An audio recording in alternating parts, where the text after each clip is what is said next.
Do you ever wonder when you're having a very strong feeling about something, why that feeling is so strong?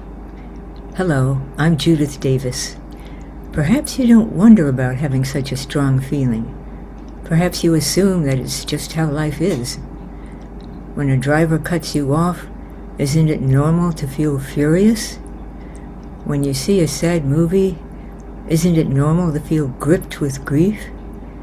And when something panics you, like discovering that you don't have quite enough money to pay for necessities, doesn't it make sense to be frightened? Often, no. In many of these situations, the reaction is larger than the situation alone would justify. When the reaction feels too strong, occasionally someone does recognize that their reaction is excessive.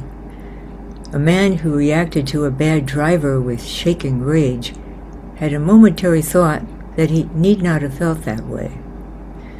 A woman watching a sad movie was so overcome with grief that she had to leave the theater in the middle of the show. She wondered why she had such an intense reaction to the film. A person whose anxiety escalates into panic wonders why others don't feel the same way. What is it about them that they can remain so calm? Or about him that he can't? Your emotional reservoirs.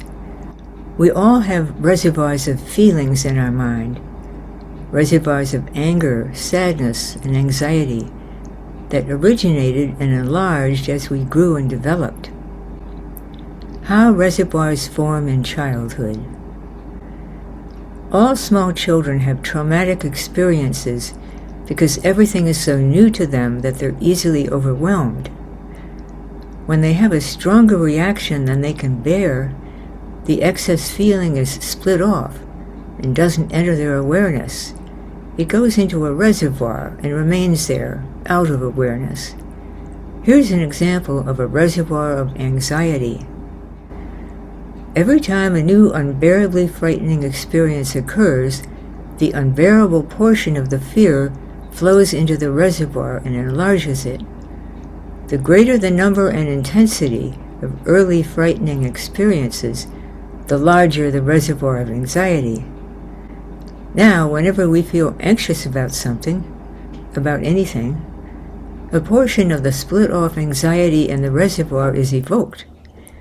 Because it's associatively connected, it flows into the current feeling and greatly increases the anxiety that we experience. As a result, you may feel panic about discovering that you don't have quite enough money to pay for necessities, rather than calmly assessing the situation and coming up with a solution. The other reservoirs work the same way.